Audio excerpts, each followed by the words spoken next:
Silakan duduk Bapak Ibu Saudaraku. Tuhan Yesus memberkati kita. Haleluya. Salam Immanuel. Allah menyertai. Apa tadi? Kita pasti menang. Amin. Amin. Amin. Setuju? Kita ulang ya.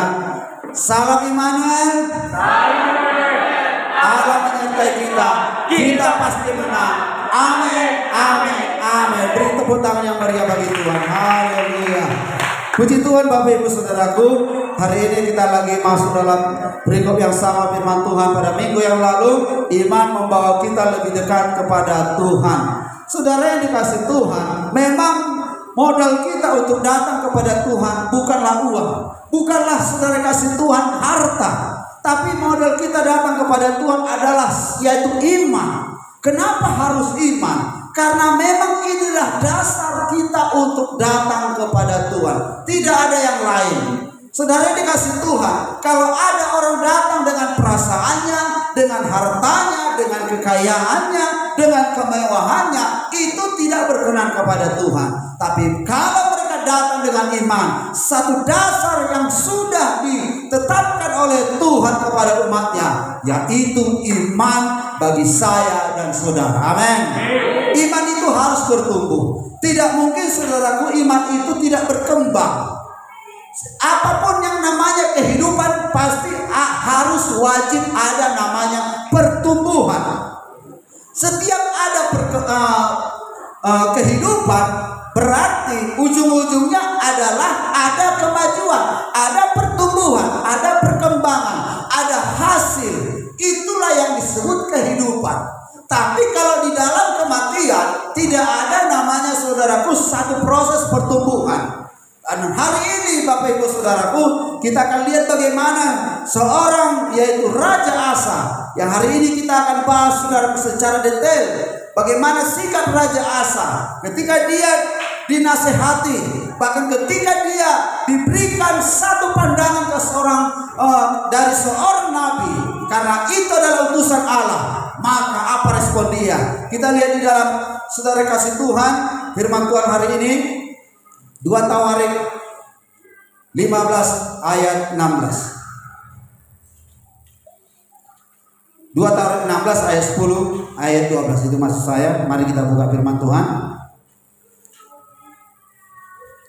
2 Tawarik 16. Mari kita baca ayat 10 terlebih dahulu. Saya akan bacakan kepada kita. Maka sakit hatilah Asa karena perkataan pelihat itu, sehingga ia memasukkannya ke dalam penjara. Sebab memang ia sangat marah terhadap dia karena perkataan itu. Pada waktu itu Asa menganiaya juga beberapa orang dari rakyat itu. Saudara yang dikasih Tuhan, satu kali Asa juga diberikan satu pengertian, nasihat kepada Asa, yaitu lewat hamba Tuhan yang sama atau nabi yang sama, yaitu saudaraku pelihat yang Azaria. Tapi dia begitu mudah menerima itu dan dia menguatkan hatinya. Tapi satu kali ini orang yang sama menasihati dia, yaitu Nabi Azaria, menasihati dia, menegur dia, tapi respon dia berbeda dengan yang pertama. Saudara yang dikasih Tuhan, ketika apa yang dilakukan oleh Raja Asa ini, dari kesalahan dia, dari perilakunya yang tidak benar, maka seorang saudara Azaria yang menegur dia, maka dia, kita lihat apa responnya, sakit hati. Orang yang sakit hati akan menimbulkan amarah. Amin.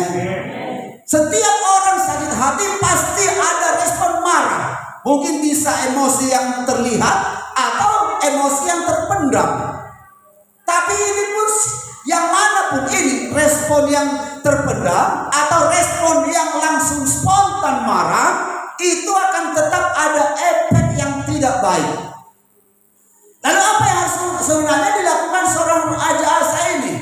Karena setiap kesalahan pasti ditegur. Amin. Siapapun orangnya, siapapun dimanapun kita, di keluarga manapun itu, pasti itu yang sama dilakukan. Jadi kalau sempat anak saudara salah, tidak Anda tegur saudara, dia sedang menghukum dia dengan cara yang salah. Tapi kalau kau menegur dia, engkau sedang menghukum dia dengan cara yang benar. Haleluya. Haleluya keluarga-keluarga. Jangan sampai kita salah meresponi Bapak Ibu Saudaraku. Apakah orang tidak pernah marah? Semua orang pernah marah. Bayi aja kalau kita lihat saudaraku mudah marah. Kalau terlambat dia makan, yang jelas saudaraku dia akan menangis sejadi-jadinya. Mukanya akan pasti merah. Semua ibu-ibu tahu itu saudaraku. Cepat-cepat tuh, itu udah marah dia. Padahal masih bayi. Jadi hari ini saudara kasih Tuhan, bagaimana respon daripada Raja Asa oleh sakit hatinya? Maka saudara kasih Tuhan, dia begitu marah lalu menghukum, yaitu azab rakyat dianiayanya. Jadi saudara kasih Tuhan, dampak dari kemarahannya bukan hanya untuk yaitu orang-orang terdekat, orang yang jauh pun terdampak. Dan Tuhan sebenarnya tidak inginkan seperti itu. Mari kita segera kasih Tuhan, orang yang beriman itu sebenarnya akan membuat sejarah dalam hidupnya. Kenapa? Karena memang hal-hal yang besar itu akan Tuhan nyatakan dalam hidup kita. Hari ini Bapak Ibu Saudaraku, supaya kita dapat memahami betapa pentingnya iman bagi kita untuk lebih kita dekat kepada Tuhan. Supaya kita menyadari saudaraku, karena tanpa dengan Tuhan kita tidak akan bisa berbuat apa-apa. Iman harus saudaraku sebenarnya bergerak maju. Bagaimana iman bergerak maju? Kita akan lihat saudara kasih Tuhan, orang yang beriman itu akan nampak dari raut wajahnya, dari tindakan yang nyata. Yang mudah kita lihat iman yang bergerak maju atau iman yang bertumbuh, iman yang mendekatkan dia kepada Tuhan. Dari mana kita dapat lihat? Yaitu saudaraku, bagaimana hidupnya atau ibadah-ibadahnya. Itu yang mudah kita lihat. Paling tidak adalah ibadah-ibadahnya sudah semakin maju. Bagaimana doanya, bagaimana penyembahannya, bagaimana saudaraku waktu dia beribadah, di tempat dia ibadah, bagaimana juga dia bernyanyi, bagaimana dia menyembah. Itu akan nampak orang-orang yang beriman. Haleluya. Jadi kalau kita saudaraku memandang seseorang, dia sudah kasih berkata, saya ini orang beriman, saya ini orang bertumbuh iman saya, tapi jarang ibadah, itu bohong. Amin.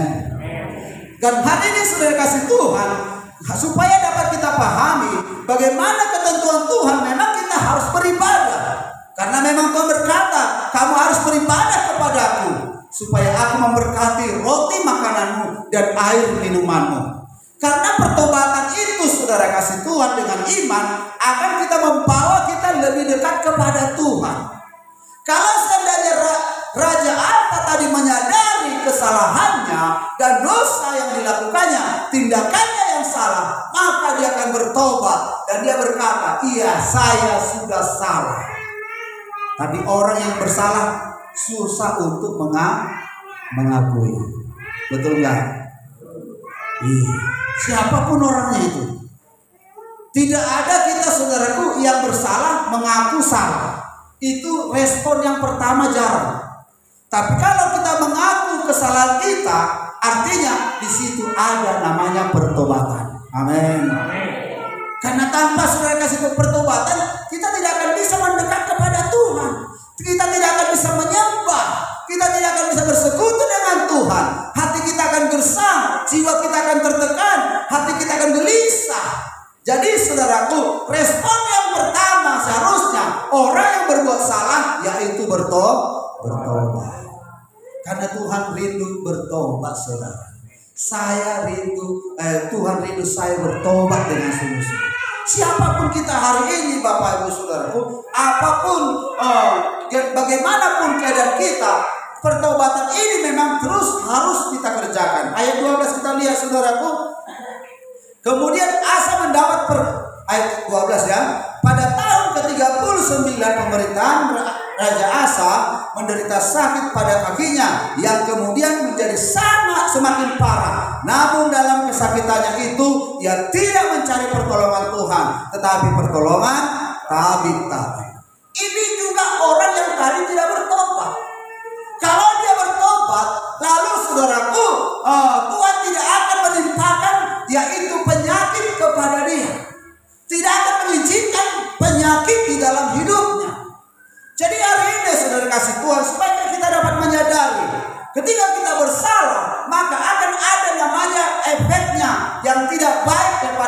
kita. Ya, responnya yang sangat nyata yaitu Asa ini menderita sakit. Jadi kalau udah sakit hati pasti urusannya sakit jasmani. Saudara mau sakit hati? Ya. Haleluya. Ya.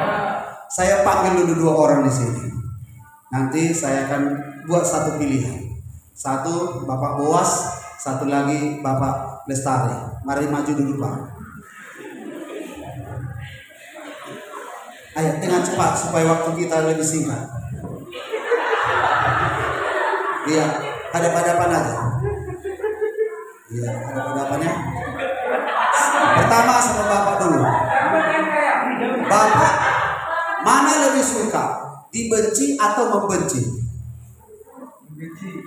Enggak saudara saya tanya. Nanti saudara saya.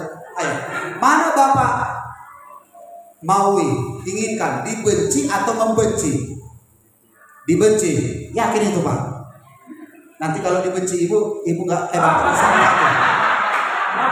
Iya Pak, betul? Bapak mana pilihannya Pak? Yang tadi. Pilihan itu nggak bisa 2 Pak. Pilihan tetap 1. Iya, tapi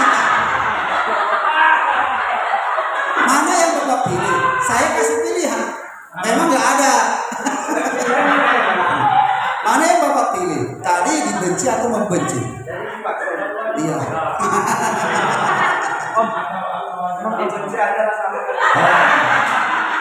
Yakinnya? Oke, Bu, ada saksinya. Silakan dulu, Tuhan Yesus memberkati. Saudara yang dikasih Tuhan, kalau kita ditanya, apakah saya lebih mudah dibenci atau membenci? Yang jelas lebih mudah membenci daripada dibenci. Gak senang kita dibenci. Tapi Tuhan katakan, saudara kasih Tuhan, seharusnya kita harus lebih memilih untuk dibenci daripada harus membenci. Karena gak ada memang seperti kata Bapak Bos tadi, gak ada pilihan yang enak. Tapi itulah kehidupan. Amin. Itu akan diperhadapkan kepada kita, kepada anak dengan anak, saudara dengan orang tua, tetangga dengan tetangga, akan diperhadapkan. Saudara akan memilih, lebih baikkah saya dibenci atau membenci? Jelas, kalau kita dibenci, Alkitab berkata, berbahagialah kau kalau kamu dihina, kalau kamu difitnah, dan kepadamu disampaikan atau dikatakan hal-hal yang buruk tentang dirimu, karena engkau punya upah besar di sorga. Amin. Tapi kalau dengan kebenaran, yaitu saudaraku, kalau seorang kita membenci, maka apa yang kita dapatkan? Hukuman yang kekal. Jadi anak Tuhan jangan sempat ada namanya kebencian di hati. Ini gak nampak kawan, gak kelihatan orang membenci. Bisa kita tutup-tutupi, bisa kita saudaraku pendam. Boleh kita tersenyum dengan orang yang kita benci, tapi hati kita tunggu tanggal mainnya. Saudara yang dikasih Tuhan, itulah yang menjadi membuat penyakit di dalam tubuh seorang Raja Asa. Karena kebencian itu tidak akan pernah menimbulkan kegirangan dalam hatinya. Karena firman Tuhan berkata, hati yang gembira adalah obat yang manjur. Amin. Jadi kalau ada orang yang sakit-sakitan, itu kan akibat namanya ada amarah yang belum diselesaikan. Jadi saudara boleh cek tubuh saudara, cek diri saudara. Kenapa saya terus sakit-sakitan? Mungkin nggak kita sadari, Bapak Ibu Saudara. Kita itu sedang membenci. Kenapa kita nggak sadari? Karena orangnya nggak ada lagi di lingkungan saudara. Udah pergi jauh. Sehingga saudara, mungkin saudara boleh terobati. Syukurlah dia pergi, supaya saya bisa mengampuni. Itu belum mengampuni. Amin. Kapankah saya bisa mengampuni? Ketika saya bertemu dengan dia, bersalaman dengan dia, bisa kembali seperti semula. Itulah orang yang sudah mengampuni. Tapi kalau dia sudah kasih Tuhan, masih ada satu amarah di hatinya atau jengkel, saudara yang kasih Tuhan, baik kepada hamba Tuhan, baik kepada sesama pelayan, baik kepada sesama jemaat, bahkan kepada siapapun kita harus bereskan dengan tuntas. Karena ini adalah saudaraku, roh seperti ini sedang bekerja sampai hari ini. Karena memang saudaraku, respon daripada atau pekerjaan setan itu sebenarnya samanya terus. Lihat, mulai dari si Adam dan Hawa, tipu muslihat. Lihat kepada Kain, amarah, lalu benci kepada adiknya, lalu membuat perencanaan untuk membunuh adiknya. Jadi inilah saudara yang sedang bekerja. Jangan sampai ini dirasuki oleh kepada anak-anak Tuhan. Apalagi kita suami istri, bapak ibu saudaraku. Kalau kita memang kita berkata, ya mau gimana lagi? Nah, ini yang susah. Haleluya. Udah takdir, udah nasib, ya mau diterima nggak mampu, nggak diterima kayak mana nanti anak-anak. Itu mungkin ada pandangan orang tua seperti itu. Harus selesaikan dengan baik. Harus kita jujur dengan sungguh-sungguh terhadap hati kita. Jangan sampai itu nanti akan merembes karena orang-orang yang tidak mengampuni ciri-cirinya saudaraku. Kesalahan yang dahulu lalu muncul kesalahan yang baru, itu akan diungkit lagi masa-masa yang lalu. Itu ciri-ciri orang yang tidak mengampuni. Baik kepada kita suami istri, ada kesalahan yang baru, tapi kesalahan yang 6 tahun kemarin diungkit lagi. Satu kesalahannya, 5 dihakimi dia. 5 dituduhkan kesalahan. Setiap hakim atau jaksa pasti menuduh kepada seorang satu kesalahan kepada seseorang. Bukan banyak kesalahan. Mari kita dapat pahami, jangan sampai nanti kita jatuh sakit, kena kutuk oleh karena yaitu amarah yang belum diselesaikan. Ini akan menjauhkan kita dari Tuhan. Ini akan membuat hubungan kita dengan Tuhan tidak baik. Ini akan mengganggu hubungan kita dengan Tuhan. Jadi kalau seorang raja sendiri saudaraku, dia sakit oleh karena kesalahannya, tidak mengampuni, tidak mau bertobat, maka dia sakit hanya kakinya saudaraku. Kalau dipikir-pikir masa mati gara-gara sakit dari kaki? Jarang saudara. Walaupun kita bisa lihat orang penyakit gula sampai rontok kakinya, ataupun kita katakan kusta, masih bisa hidup. Dia hanya umurnya nggak sampai 60 tahun. Kalau kita lihat saudaraku, berapa tahun dia menjadi raja? Kalau tidak salah saya sekitar 20 atau 25. Dan dia memerintah saudaraku 39 tahun. Dan tahun ke-40 dia mati. Karena 1 tahun dia gak mampu lagi memerintah karena udah jatuh sakit. Jadi hari ini jangan sampai oleh karena sakit hati kita, amarah kita belum kita redakan, belum kita selesaikan. Mari saudaraku, jangan sampai itu menimbulkan dampak kutuk kepada kita. Amin. Apakah saya gak pernah marah? Apakah saya gak pernah membenci seseorang? Semua pasti pernah. Tapi jangan sampai itu menekan hidup kita. Jangan sampai saudaraku itu terbawa sampai pada hari-hari berikutnya.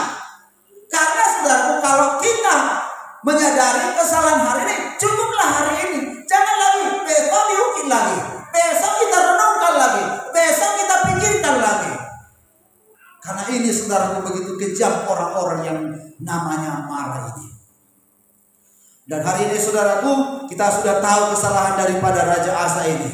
Sakit hati dia, lalu tubuhnya juga jatuh sakit. Iman itu harus melihat betapa besarnya Tuhan, bukan melihat besarnya masalah. Kita lihat bagaimana firman Tuhan Keluaran 33. Ayat 19 kita baca. Tetapi firman-Nya, aku akan melewatkan segenap kegemilanganku dari depanmu dan menyerukan nama Tuhan di depanmu. Aku akan memberikan kasih karunia kepada siapa yang akan kuberikan kasih karunia dan mengasihani siapa yang ku kasihani. Saudara yang dikasih Tuhan, Tuhan memberikan kasih karunia kepada orang yang layak menerima kasih karunia. Tuhan memberikan kasih-Nya mengasihi seseorang karena dia pantas menerima kasih itu kepada seseorang. Karena begini cerita dalam kasih ini. Setiap kita dapat menyadari kasih itu harus berbalik arah. Kalau kita nggak berbalik arah, maka kita akan berhenti untuk punya hubungan dengan seseorang. Begitu juga kita dengan Tuhan. Ketika Tuhan sudah memberikan kasih-Nya kepada kita dan itu tidak berbalas dari pribadi kita, maka kasih itu akan berhenti. Artinya kita tidak memperoleh kasih yang berikutnya. Jadi Tuhan itu, Bapak Ibu Saudaraku, mau menyatakan kemuliaannya, kegemilangannya kepada saya dan saudara. Oleh karena memang Bapak Ibu Saudaraku, Tuhan mau menyatakan kebesarannya dalam hidup kita. Jadi hari ini, saudara kalau dalam mengalami namanya masalah, tantangan dalam hidup kita, saudara jangan lihat persoalan itu, tapi yang Tuhan lihat kegemilangan Tuhan yang besar itu, yang hebat itu. Itulah yang mau saudara pandang dalam hidup saudara. Amin. Karena setiap persoalan kalau kita datang kepada Tuhan, pasti Tuhan mampu untuk menolong kita. Artinya mampu kita dapat keluar dari masalah itu oleh karena keperkasaan Tuhan, kehebatan Tuhan dan pertolongan Tuhan. Jadi mari kita dapat pandang dalam hidup kita, Bapak Ibu Saudaraku, iman itu harus memang melihat besarnya Tuhan itu, bukan melihat besarnya pergumulan. Amin. Susah kali pun hidupku ini. Itu orang-orang yang melihat apa yang dapat dilihat oleh mata. Aduh, kok kayak inilah keadaan saya, kenapalah saya seperti ini. Itu karena melihat apa yang dilihat oleh mata. Dan Tuhan mau kita melihat hidup ini dengan iman, melihat masa depan itu dengan iman, melihat berkat Tuhan itu dengan iman, melihat Tuhan itu dengan iman, melihat janji Tuhan itu dengan iman, bukan dengan perasaan, bukan dengan panca indera kita. Makanya Bapak Ibu Saudaraku, kita harus dapat merasakan Tuhan itu besar dalam hidup kita. Tanpa saudara merasakan Tuhan itu besar dalam hidup saudara, saudara akan selalu melihat dengan keadaan yang sulit. Saudara yang dikasih Tuhan, apakah Tuhan itu gak mampu menolong kita? Kalau kita berpikir, selalu kita ucapkan Tuhan sanggup menolong saya. Tapi di gereja, itu sering terjadi di gereja. Tapi ketika diperhadapkan dengan keadaan itu, saudaraku, maka kita mulai khawatir, maka kita mulai takut. Maka wajah kita mulai berbeda dengan yang seperti yang di gereja. Lalu kita berkata, ternyata kayak gininya, ternyata kayak gininya. Bapak Ibu Saudara kasih Tuhan, jangan pernah mengeluhkan dengan keadaan yang sulit dalam hidup kita. Karena kalau kita mengeluhkan keadaan sulit dalam hidup kita, itu adalah orang-orang yang tidak beriman. Apakah orang yang beriman itu selalu bersyukur? Apakah orang yang beriman itu selalu percaya? Orang yang percaya itu, saudara kasih Tuhan, dia akan bersuka cita karena Tuhan, bukan karena keadaan. Kalau kita bersuka cita karena keadaan, baru dapat gaji ya kan, senangnya bukan main. Makanya yang menengah ke atas, kalau menengah ke bawah, nanti itu tunggu hari bulan tua. Semua menunya yang hebat-hebat. Oke, ini kesempatan. Tapi saudara kasih Tuhan, mari kita perhatikan bagaimana iman itu harus melihat betapa besarnya Tuhan itu. Karena dikatakan tadi, Tuhan akan memperlihatkan. Amin. Apa yang Tuhan telah perlihatkan dalam hidupmu? Apakah Tuhan pernah memperlihatkan kesusahan? Tidak. Tuhan gak pernah memberikan kesusahan sama saudara. Tuhan gak pernah memberikan kesulitan dalam hidup kita. Karena Tuhan selalu membuka jalan dalam hidup kita. Karena kalau kita dapat pahami Bapak Ibu Saudaraku, kalau seandainya Tuhan memberi kesulitan dalam hidup kita, maka itu bukan Tuhan. Saudara tahu bagaimana orang-orang yang berhasil itu? Karena melewati banyak rintangan, karena melewati banyak cobaan, karena melewati banyak masalah-masalah dalam hidup kita. Kita lihat saudara kasih Tuhan bagaimana seorang Yusuf itu, Bapak Ibu Saudaraku, sebelum dia menjadi Perdana Menteri, dia udah berapa kali dia dicobai. Udah saudara kasih Tuhan, dijual dia, dimasukkan ke sumur, setelah itu dijual dia, jadi budak di Mesir, setelah jadi budak difitnah lagi dia, sudah difitnah dimasukkan ke penjara, sudah masuk penjara, lalu ketemu dengan orang yang ditolongnya tapi dilupakannya, tapi Tuhan gak pernah melupakan apa yang telah kita berbuat yang baik di hadapan Tuhan. Amin. Tuhan gak pernah lupa. Karena memang Tuhan itu selalu mengingat setiap apa yang kita lakukan yang baik dan benar. Tuhan itu menulis semua apa yang kita perbuat, bahkan yang baik atau yang benar atau yang salah, semua ditulis. Jadi jangan saudara bilang, Tuhan kalau yang baik kau tulis ya, kalau yang buruknya enggak usah kau tulis. Enak aja lu kata Tuhan. Loh, jadi nanti hal-hal yang buruk saya itu ditulis Tuhan. Iyalah. Loh, berarti Tuhan itu belum mengampuni. Itu sebagai bukti. Karena begini, kalau engkau nanti berubah setia, maka kesalahan itu akan dimunculkan. Ini bukti kesalahanmu, engkau tidak layak masuk surga. Ini bukti kebenaranmu, engkau layak masuk surga.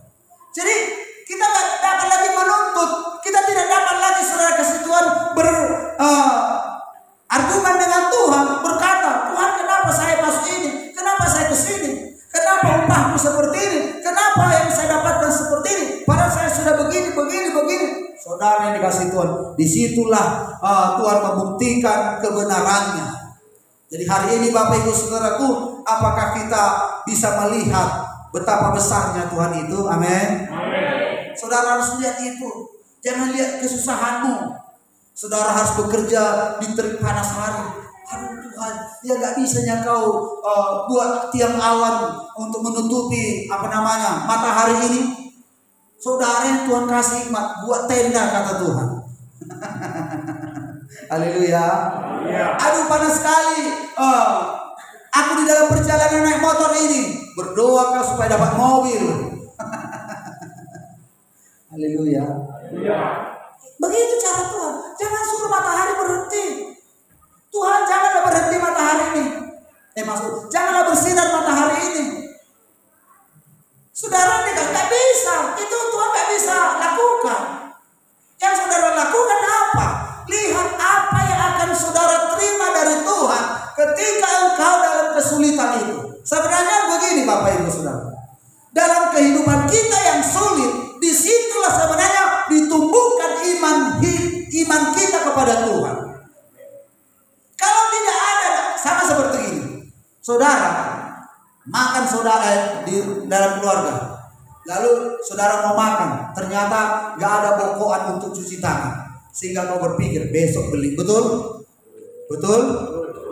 Itulah seharusnya yang kita perbuat dalam iman kita. Apa yang belum kita miliki, sebenarnya disitulah kita mulai untuk beriman untuk itu. Saudara belum punya motor, seharusnya saudara beriman supaya punya motor. Saudara belum punya mobil, harusnya saudara beriman untuk punya mobil. Saudara belum punya rumah, seharusnya disitulah tindak lanjut iman saudara supaya punya rumah. Kenapa? Karena saudara harus lebih maju, bergerak maju. Makanya saya cerita kepada saudara, waktu dulu kita saudara kasih Tuhan, mau pergi kita ibadah ke Arengka, ke Jalan Nangka, masih Jalan Nangka dulu. Lalu saudaraku, entah bapak ibu kah atau ibadah-ibadah KKRK, harus saya cari oplet. Opletnya pun yang manja, yang seharusnya tidak cocok harga 100.000 harus 200.000. Uang nggak ada. Uangnya itu nggak ada. Haleluya. Lalu apa saya perbuat? Tuhan, di hati saya, Tuhan berikanlah kepada kami mobil supaya kami bisa membawa jiwa-jiwa lebih banyak lagi. Dari situlah saudara yang kasih Tuhan, Tuhan memberikan iman tadi. Kalau saya nggak susah-susah mencari oplet untuk membawa jemaat beribadah ke pusat saudaraku, mungkin saya nggak memikirkan atau Tuhan tidak berikan iman itu kepada saya. Tapi karena ada namanya kesulitan untuk menghadapi, untuk mengurus sana, untuk mengerjakan ini, lalu Tuhan munculkan iman di hati kita. Amin. Mari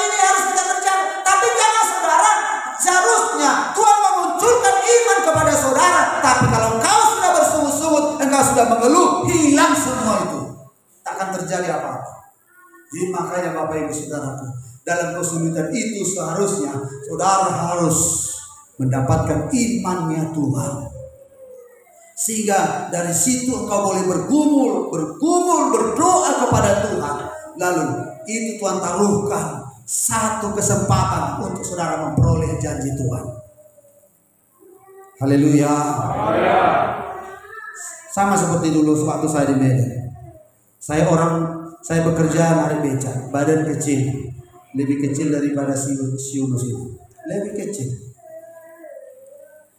Lalu yang saya bonceng di dalam di beca itu, mana beca di sini ya? Beca penumpangnya di sini supir biasa. Kalau kemarin saya sama. Lalu saudaraku di dalam 3, di belakang 1, badan kecil sampai keluar urat-urat menggal, pakai putih hitam. Kenapa? Membawa anggota KKS. Lalu sampai di apa saudara kasih Tuhan, di gereja udah basah semua baju ini, basah, pakai dasi kayak sales. Tapi saudara kasih Tuhan, saya berdoa kepada Tuhan.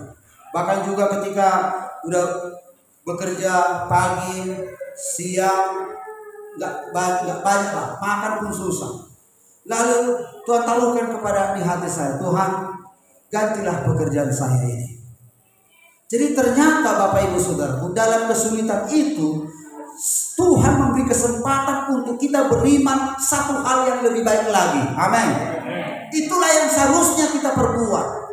Jangan ke dalam keadaan sulit itu kita semakin bersungut-sungut, kita semakin mengeluh, kita semakin uring-uringan, marah. Tuhan tidak inginkan itu. Tapi harusnya Tuhan akan memberikan batu loncatan dalam kesulitan itu dalam hidup saudara. Amin. Mari Bapak Ibu Saudara responi firman Tuhan ini supaya jadi dalam hidup kita. Iman itu harus memang dijaga atau dipelihara. Bagaimana saya memelihara iman saya? Saudara yang dikasih Tuhan, apakah saya cukup untuk beribadah sekali seminggu? Apakah saya cukup berdoa sekali seminggu di rumah? Saudara Bapak Ibu dikasih Tuhan, mari kita lihat bagaimana cara kita Tuhan suruh menjaga iman kita atau memelihara iman kita. Ulangan 31.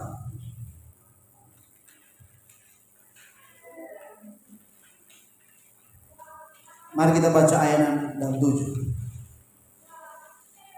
Kuatkan dan teguhkanlah hatimu, janganlah takut dan janganlah gemetar karena mereka, sebab Tuhan Allahmu, dialah yang berjalan menyertai kau. Ia tidak akan membiarkan engkau dan tidak akan meninggalkan engkau. Lalu Musa memanggil Yosua dan berkata kepadanya di depan seluruh orang Israel, kuatkan dan teguhkanlah hatimu, sebab engkau akan masuk bersama-sama dengan bangsa ini ke negeri yang dijanjikan Tuhan dengan sumpah kepada nenek moyang mereka untuk memberikannya kepada mereka, dan engkau akan memimpin mereka sampai mereka memilikinya.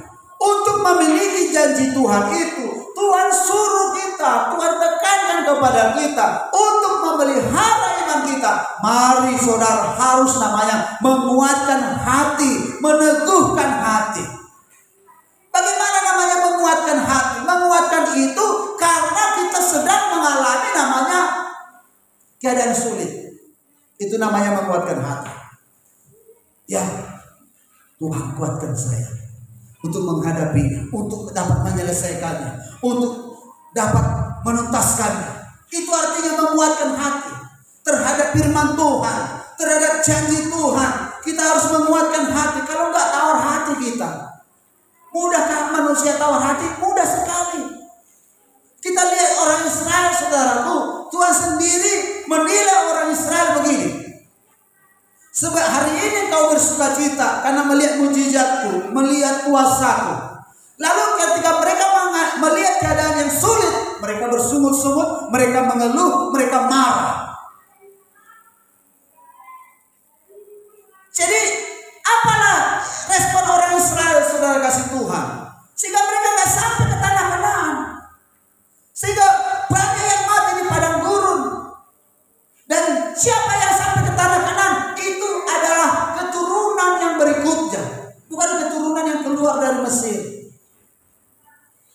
mereka banyak melahirkan di Mesir. Di apa? Di padang gurun.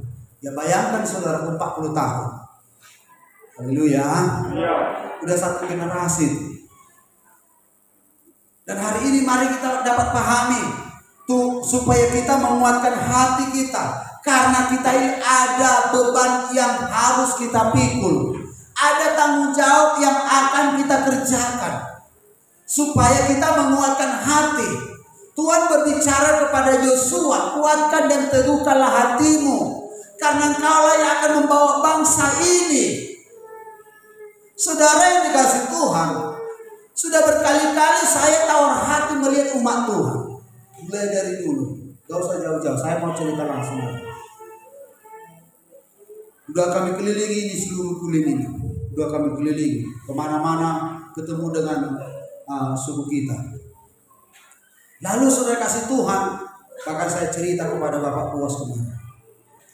Saudara yang dikasih Tuhan, udah mulai bertumbuh, udah mulai dewasa, hilang.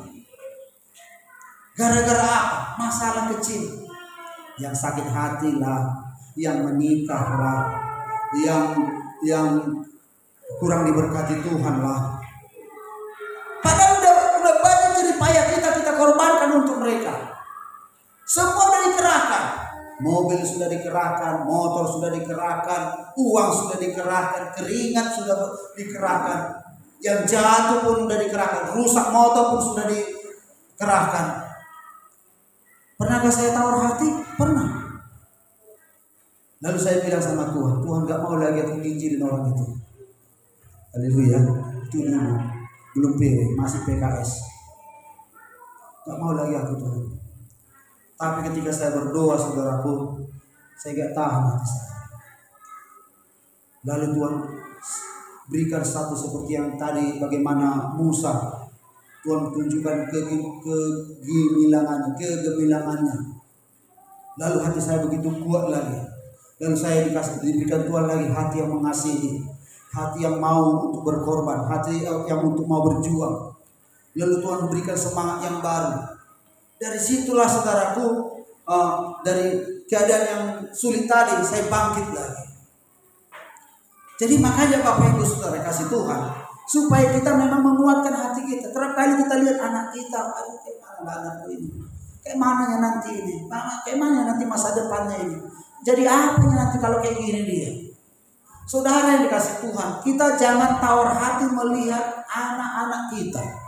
Amin. Saudara harus kasih semangat. Saudara harus kasih support kepada dia.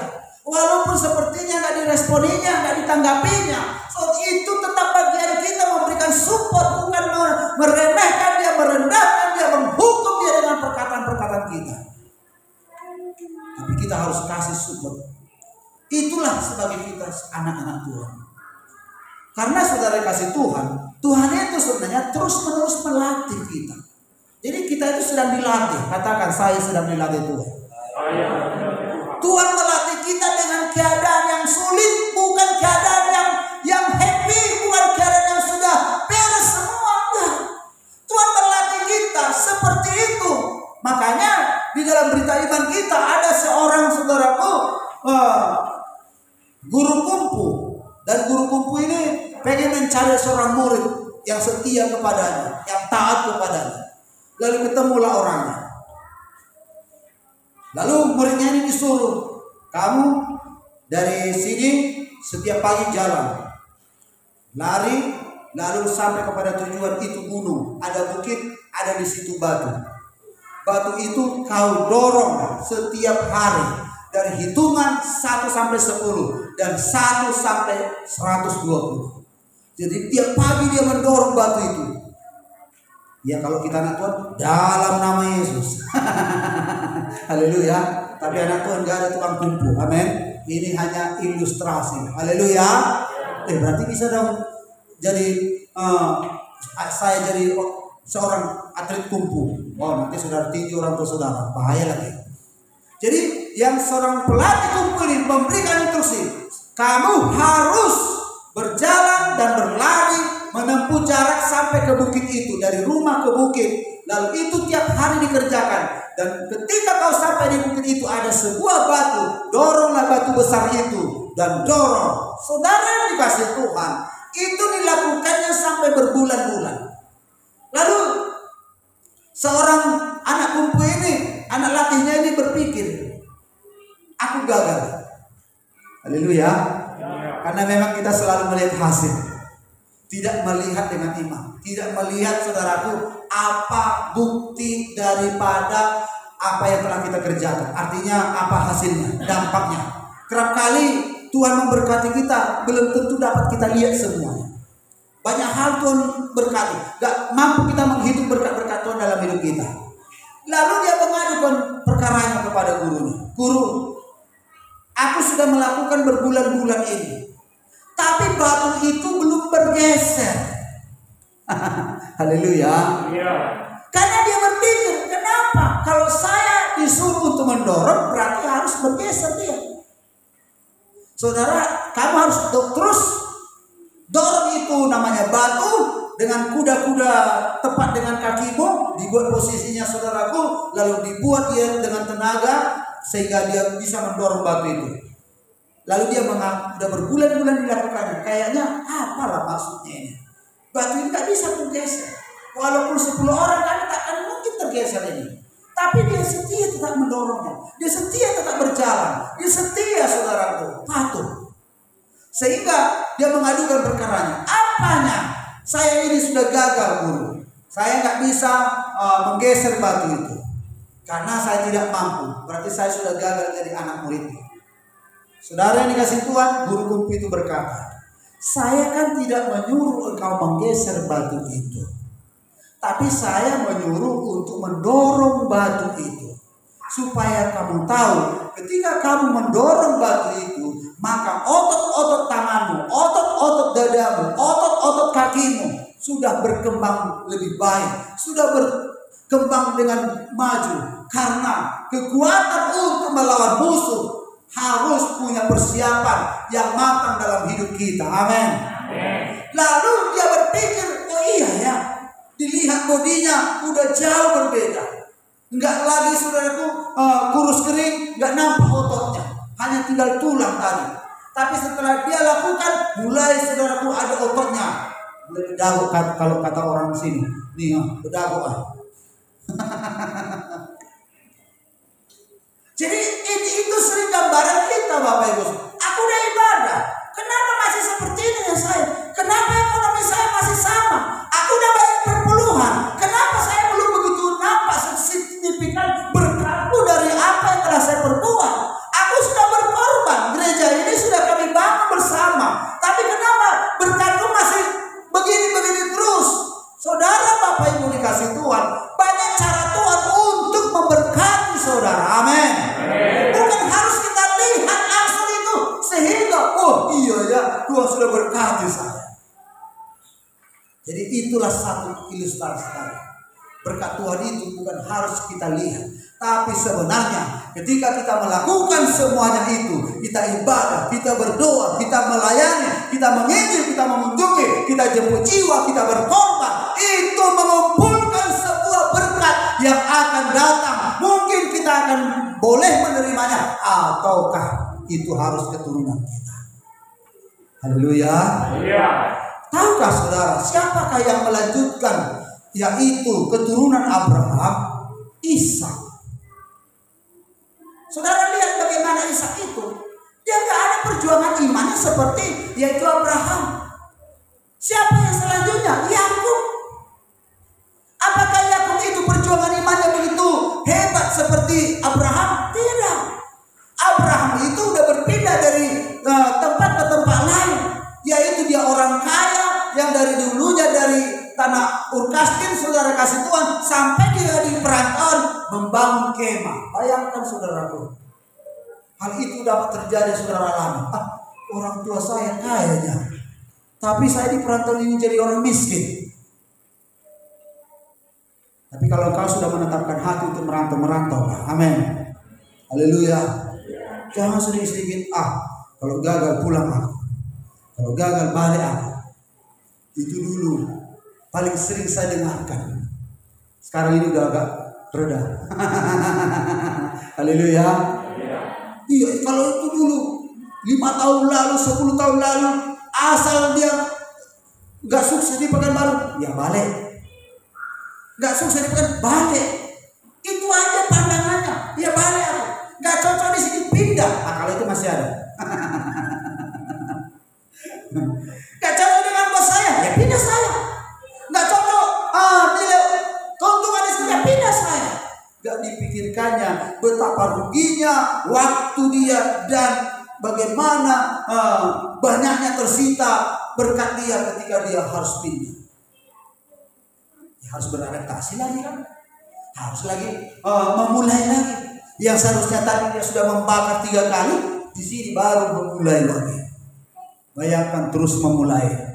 Oh, apa berkatnya? Haleluya. Jadi kita pun jangan pindah-pindah kerja. Anak Tuhan punya ketetapan hati.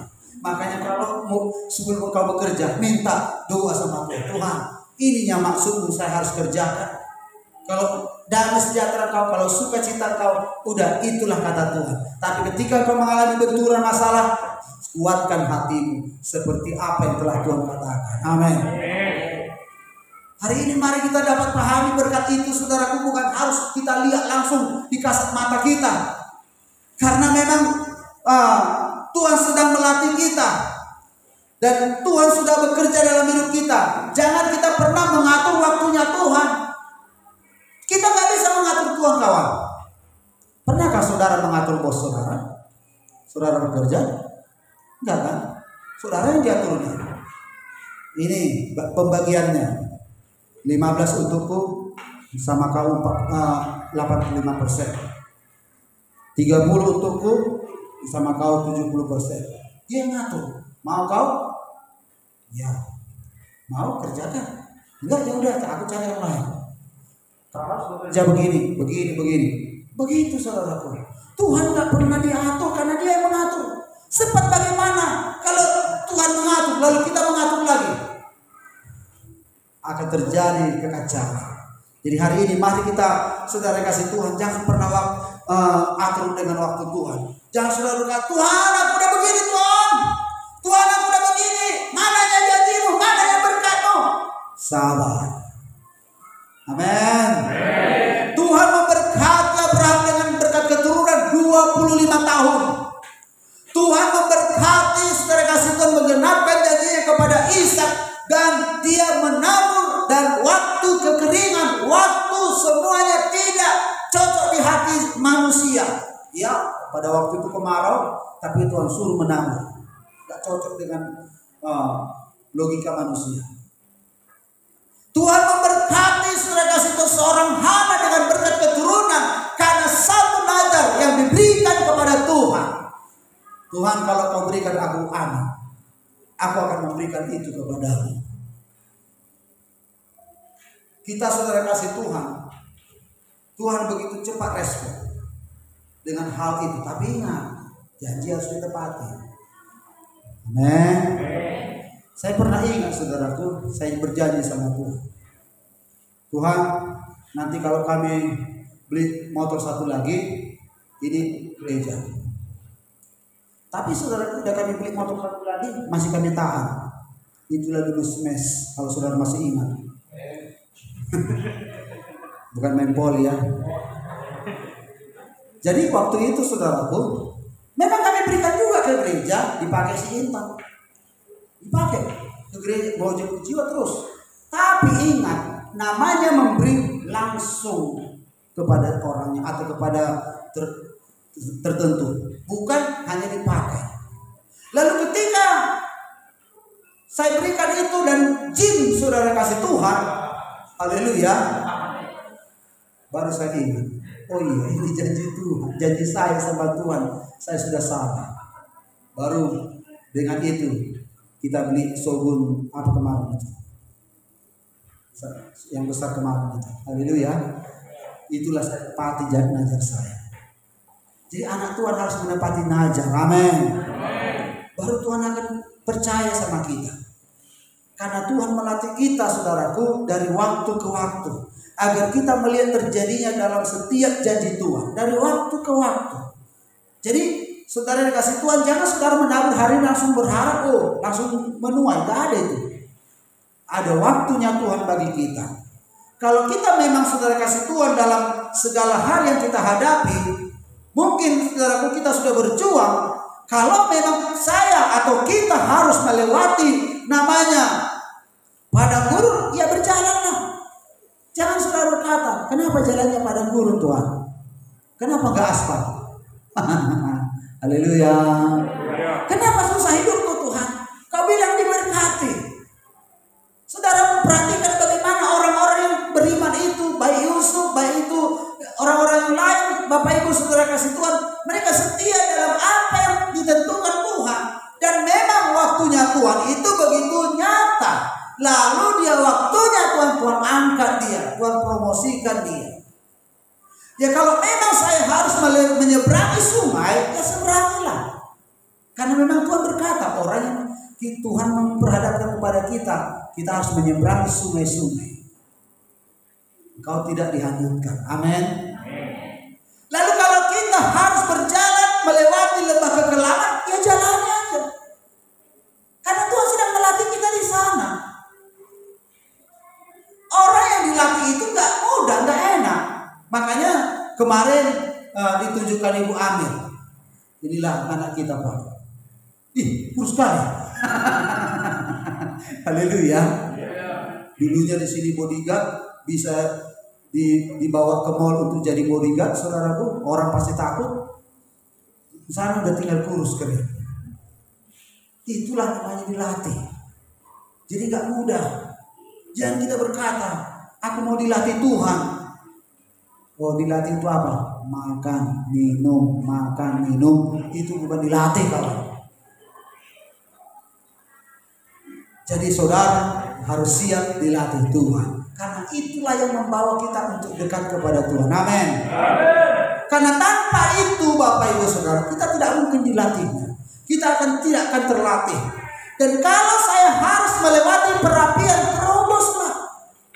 Jalanilah. Karena memang kita lihat bagaimana dan yang diperhadapkan dalam perapian, dia memang harus dihadapinya. Bahkan dia mampu berkata, kalau memang Tuhan gak menolong saya, kalau memang Tuhan gak mampu menolong saya untuk mengeluarkan saya dengan hidup dari perapian ini, ingat Tuanku, saya tidak akan pernah sekali-kali menyembah patung yang Tuanku dirikan. Besarnya ketetapan hatinya, kuatnya hatinya, teguhnya hatinya. Amin. Kita bagaimana? Makanya waktu dulu saya katakan, kalau datang hujan, saudara harus nyanyikan. Pas ibadah datang hujan, apa nyanyian kita? Apa yang dapat memisahkanku dari kasih-Mu Tuhan, sahabatku aniayakan, penderitaan kan, tak satu pun. Haleluya. Saudara harus nyanyikan. Jangan hanya itu di gereja aja Tuhan. Untuk kali ini enggak. Jadi iman itu harus dibuktikan dengan tindakan. Kalau pada minggu yang lalu kita sudah bercerita tentang Musa, bagaimana Musa membalas laut Kolsum atau laut Teberau. Tuhan berkata kepada Musa, "Hai Musa, mengapa kau berseru-seru kepadaku seperti itu? Hidup itu untuk beriman tidak cukup untuk berseru, tapi ulurkanlah tongkat, angkatlah tongkatmu, ulurkanlah ke laut itu, belahlah laut itu." Lihat. Kalau saya tanya saudara, siapa yang membelah laut? Musa atau Tuhan? Ada bilang Tuhan, ada bilang Musa. Siapa yang berkata Musa? Angkat tangannya. Yang lain ini? Oh, siapa yang berkata Tuhan? Angkat tangannya. Yang enggak angkat tangan ini? Angkat tangan. Kalau di dalam Alkitab itu dipalas, saya katakan Dari Alkitab yang kita baca ini, siapakah yang membelah laut? Yaitu Musa. Belahlah laut itu Musa. Kalau saudara saya suruh, misalnya anak saya suruh, Samuel, belahlah semangka itu. Saya yang membelah atau dia? Artinya Musa yang membelah laut, tapi atas perintah Tuhan. Ingat, dalam segala tindakan kita ada Tuhan. Amin. Sehingga terjadi mujizat. Bukan hanya berseru-seru. Memang baik berseru. Ketika kita berseru itu baik di mata Tuhan, tapi lebih baik lagi kalau bertindak, maka nyata mujizat Tuhan. Jadi hari ini Bapak Ibu Saudaraku, supaya dapat kita pahami dalam hidup kita, kita lihat saudaraku satu firman Tuhan di dalam Bilangan 14 ayat 6 sampai 9. Sedikit lagi.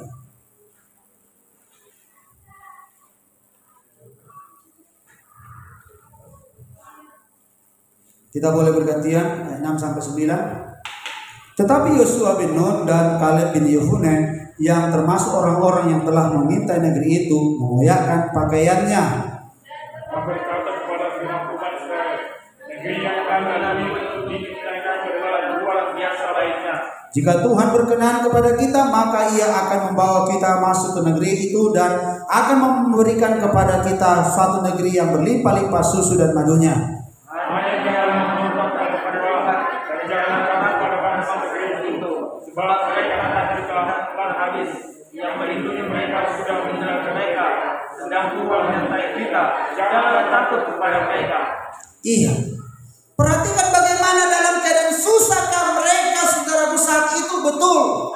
Pikirannya apa? Ada namanya musuh. Hidup itu selalu di dalam peperangan. Hidup dalam kekekalan itu adalah satu unsur peperangan. Tanpa ada peperangan tidak ada kemenangan. Betul? Amin. Tidak mungkin saudara berkata saya sudah menang padahal tidak ada saudara berbuat apa-apa. Jangan mimpi. Orang yang sudah ujian dia berkata aku udah lulus. Kau udah lulus ya? Iya. Kapan kau ujian? Belum pernah. Perhatikan bagaimana yang dikatakan oleh Yosua. Yosua itu begitu besar imannya, percaya teguh hatinya. Negeri yang kami lalui untuk diintai itu adalah luar biasa baiknya. Yang harus saudara lihat luar biasa baiknya itu. Jangan lihat musuhnya, jangan lihat resikonya, jangan lihat tantangannya. Amin. Lalu dikatakan, jikalau Tuhan berkenan kepada kita, maka Ia akan membawa kita masuk ke negeri itu. Berkenankah Tuhan membawa orang Israel apa itu namanya, ke tanah Kanaan itu? Alkitab berkata berkenan, memang itu tujuannya. Enggak ada tujuan Tuhan yang lain. Karena memang demikian. Berkenankah saya diberkati Tuhan? Berkenan. Berkenankah saya melayani Tuhan? Berkenan. Berkenankah saya hidup benar? Berkenan. Berkenankah saya menerima setiap janji Tuhan? Satu orang selamat, sisi rumah saya selamat, berkenan. Tapi ingat, sebelum menerima itu selalu ada namanya peperangan. Karena dikatakan ayat 9 tadi, jangan memberontak kepada Tuhan dan jangan takut kepada bangsa negeri itu. Artinya Yosua punya iman yang besar. Imannya itu iman yang sudah dilatih oleh Tuhan sejak awal. Jadi saya katakan tadi, iman itu memang harus dilatih. Gak mungkin kita langsung mempunyai iman yang besar, iman yang kecil pun belum lulus. Kalau saudara sakit, demam, gak berani saudara mendoakan. Jangan mimpi saudara mendoakan orang kanker. Haleluya. Jadi kalau saudara belum punya iman beli motor aja, jangan mimpi beli mobil. Tuhan melatih kita. Dengan keadaan apa melatih? Kesulitan. Dengan keadaan hal yang gak mampu dari pandangan kita. Tapi di hati kita ada iman saudaraku. Yaitu ketika dalam keadaan hidup kita mungkin gak seperti yang kita harapkan, Alkitab berkata jangan memberontak kepada Tuhan. Kalau kita memberontak itu artinya kalah sebelum berperang. Karena saudaraku yang menolong kita Tuhan, yang memberkati kita Tuhan, yang memberikan jalan keluar Tuhan. Lalu kita memberontak kepada Tuhan, apa yang mau kita dapat? Berapalah kemampuan saudara? Berapalah daya kekuatan pikir saudara. Kita itu memikirkan saudara kasih Tuhan 2 kalau Tuhan udah banyak dipikirkannya tentang kita. Dan Tuhan memikirkan kita semua yang baik-baiknya dalam hidup kita. Gak pernah Tuhan merencanakan kecelakaan bagi kita. Gak pernah Tuhan merencanakan yang buruk. Bahkan yang buruk pun mungkin kita hadapi. Tuhan gak pernah merancang. Tapi Tuhan sedang melatih saudara untuk melewati itu semua. Jadi mari kita saudara kasih Tuhan. Supaya iman itu mendekatkan kita kepada Tuhan. Itu buktinya. Ketika ada tantangan itu, kita sedang dilatih Tuhan untuk menerima satu berkat yang begitu besar. Jadi apa yang saya harus berbuat? Ya, saudara harus dilatih Tuhan. Saudara harus kuatkan hati saudara. Jangan memberontak kepada Tuhan. Karena Alkitab berkata, janganlah takut kepada mereka. Jangan takut datang masalah. Jangan takut datang pergumulan. Jangan takut datang keadaan sulit. Kita harus memang hadapi, kita harus memang selesaikan. Karena ada Tuhan yang menyertai kita. Itu yang perlu. Amin. Tuhan, saudara harus lihat Tuhan yang menyertai. Jangan saudara lihat keadaan yang begitu sulit, tapi lihatlah Tuhan yang menyertai. Yang terpenting Tuhan menyertai. Itu yang terpenting dalam hidup kita. Berkenan Tuhan dalam hidup kita. Berkenan hati Tuhan kepada kita. Karena saudara kasih Tuhan begini, kita boleh memang dipakai. Bolehkah kita semua dipakai? Boleh. Tapi kira-kira berkenan gak Tuhan dalam cara itu? Berkenankah Tuhan dari apa yang kita lakukan itu? Ada orang dipakai Tuhan, tapi belum tentu berkenan kepada Tuhan. Satu kali ada cerita begini. Ini penutup. Ketika saudara kasih seorang dokter yang biasanya melakukan operasi sesar, baik itu orang yang mau melahirkan, lalu udah biasa dia saudara melakukan itu. Lalu di hari waktu, lain waktu dia pergi ke kampung halamannya. Saudara yang dikasih Tuhan, ketika beberapa hari dia di sana, terjadilah saudaraku karena hari libur pada waktu itu, puskesmas tutup, bidan yang lain pun juga melakukan kegiatannya, sehingga saudaraku ibu yang hamil ini harus melahirkan. Lalu saudara kasih Tuhan udah berteriak, suaminya ini mencari tempat-tempat untuk bisa menolong supaya istrinya ini melahirkan, gak ada ketemu. Lalu ada orang berkata itu ada dari kota datang untuk berkunjung atau pulang kampung, dia seorang dokter yaitu operasi. Jika saudara kasih Tuhan dipanggil dia, tolong dulu periksa dokter. Ternyata saudaraku dia udah pecah ketuban, sehingga saudara udah keluar, ini harus tidak lanjuti dengan cara operasi. Harus segera, kalau dibawa ke kota nggak memungkinkan lagi. Lalu saudara kasih Tuhan dengan terpaksa dokter ini mengoperasi dengan apa? Dengan pisau, yaitu saudaraku pisau cutter. Tahukah saudara, apakah pisau itu gak bisa mengoperasi? Bisa, cuma tidak diizinkan, tidak berkenan. Itu yang saya maksudkan tadi. Orang bisa saja dipakai, orang bisa saja dipakai Tuhan, tapi belum tentu berkenan kepada Tuhan. Itu tadi saudara kasih Tuhan, bolehkah pisau cutter itu dipakai untuk operasi seorang yang mau melahirkan? Memang tidak diizinkan, tapi karena sudah darurat, karena terpaksa dilakukan juga. Itulah namanya saudara. Adakah kita memahami ini? Apakah saya berkenan dalam pelayanan saya? Apakah saya berkenan dengan keuangan saya? Apakah saya berkenan dengan pekerjaan saya? Apakah saya berkenan dalam ibadah saya? Apakah saya berkenan dalam hidup saya ini? Kalau berkenan, puji Tuhan. Kalau hanya dipakai tanpa berkenan, itu saudara merugikan diri kita sendiri. Kita tidak akan mendapat upah. Jadi pada hari ini, mari kita belajar berkenan. Walaupun kita harus dilatih Tuhan, mari ikuti Tuhan sedang melatih kita. Amin. Mari kita bangkit berdiri.